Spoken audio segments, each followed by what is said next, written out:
Queridas e queridos membros, participantes da comunidade Paz e Bem, estamos hoje aqui nesta terça-feira, dia 25 de março de 2025, para apresentar mais um programa Paisagens de número 87. Trata-se do seguinte tema: Antônio Cândido, anotações finais. Eu já tinha começado na semana passada a falar um pouco sobre Antônio Cândido, uma biografia sintética relatando a sua vida e a sua atuação. E agora vamos nos dedicar a um documentário muito bonito que saiu recentemente. Um documentário abordando os dois últimos cadernos de anotação de Antônio Cândido, que nasceu em 1918 e morreu em 2017. Trata-se de uma peça extraordinária. Quando vi esse documentário, fiquei muito emocionado, porque eu tenho um carinho muito especial a esse grande intelectual brasileiro, né? E é um documentário que consegue trazer para nós, leitores, uma imagem precisa, uma imagem terna desse professor e pesquisador de grandeza única que foi Antônio Cândido. Antônio Cândido deixou 77 cadernos inéditos que se encontram sob a guarda de suas três filhas, Marina de Melo e Souza, Laura de Melo e Souza e Ana Luísa Escorel, esta última casada com o diretor do documentário Eduardo Escorel. Eduardo Escorel escolheu abordar os cadernos finais que cobrem o período de 2015 a 2017. Antônio Cândido morreu em maio de 2017 com 98 anos. 98 anos de uma vida fascinante. O diretor Eduardo Escorel conseguiu a autorização das filhas de Antônio Cândido para ler os cadernos inéditos. E decidiu, para o documentário, trabalhar com os dois últimos cadernos. E com esses dois cadernos finais, ele realizou um documentário de 84 minutos, que tem como título Antônio Cândido, Anotações Finais. E esse documentário se acha disponível no Canal Brasil. A forma escolhida para abordar o tema foi singular. Decidiu o diretor não utilizar entrevistas com outras pessoas, nem mesmo uma narração falando dele. A opção foi deixar os próprios cadernos falarem, na voz maravilhosa do ator Matheus Nastergalli, que é um fantástico ator. Como sublinhou Eduardo Escorel, com essa presença de Mateus na narração, tudo transcorreu de forma extraordinária, como um passeio no parque. O próprio Mateus sublinha que foi um grande desafio aceitar essa empreitada. E ele disse: foi um desafio bonito botar a voz em um projeto tão pessoal do Eduardo Escorel. Era preciso uma melancolia, mas não uma tristeza. Era preciso, diz Mateus, uma paixão educada, como é a do retratado. Mateus fala emocionado de Antônio Cândido, alguém que, segundo ele, ainda acredita no Brasil. O início do documentário eu quero trazer aqui porque acho muito interessante. O início, vemos o narrador, ouvimos, né, o narrador Mateus incorporando a voz de Antônio Cândido. E começa assim, aqui cito: na madrugada de 12 de maio, 8 meses antes dessa tarde de chuva em São Paulo, eu morri. Diz calmamente Mateus, nos primeiros momentos do filme. Mateus que interpreta os textos de Antônio Cândido. E ainda no início do documentário continua o Mateus dizendo: ao morrer, deixei meus cadernos de anotações no armário do corredor interno do apartamento onde morava há 21 anos. E nesse momento nós temos acesso às imagens do belo apartamento onde Antônio Cândido passou seus últimos anos. As imagens são precisas, lindas, delicadas. São imagens que nos emocionam profundamente. Diz ainda o narrador no início do filme, Mateus, incorporando as anotações de Antônio Cândido, ele diz: comecei o primeiro caderno aos 15 anos, quando cursava o 4º ano ginasial, seguindo a recomendação de minha mãe Clarice, uma mulher luminosa e grande leitora.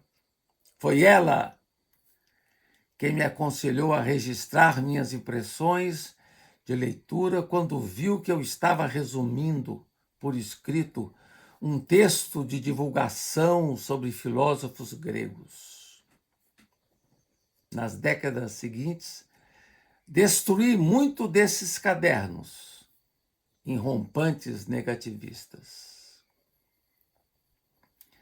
Segundo o diretor Eduardo Escorel, o filme busca retratar o ser humano extraordinário que foi Antônio Cândido, como poucos no Brasil. Segundo a jornalista e crítica de cinema Neuza Barbosa, numa crônica muito bonita sobre o filme, ela sublinha que o que há de notável no filme é poder realçar 2 traços presentes ali no documentário, naquele outono da vida do autor. De um lado, a melancolia daquele momento particular, e de outro, a admirável lucidez, assim como uma alegria inconteste de um apego à arte, em particular à literatura, a qual Antônio Cândido confiou os momentos mais importantes da sua vida. A morte, no documentário, a morte ocupava muitas de suas observações. Ele não a temia e, eventualmente, até a desejava por força da ausência da mulher e de tantos outros parentes e amigos que foram deixando o tempo. Antônio Cândido se sabia passageiro de um outro tempo e se preparava para partir. E deixava esse esplêndido legado. Num tempo de pouco mais de hora e meia, o documentário aborda vários temas, como a iminência da morte, a presença viva de Gilda Melo e Souza, a mulher de Antônio Cândido, que tinha falecido em 2005. Relata também o seu processo de envelhecimento, a sua história de militância e suas reflexões sobre o Brasil de Lula, e a presença do racismo. Relata Antônio Cândido, no documentário, as dificuldades que começaram a pesar em sua vida com a idade. Ele gostava de caminhar diariamente pelos quarteirões nas proximidades de sua casa, e aos poucos as distâncias tiveram que ser encurtadas, ele caminhava menos. E o documentário mostra de forma bonita Antônio Cândido caminhando com sua bengala e com sua elegância ali nas redondezas.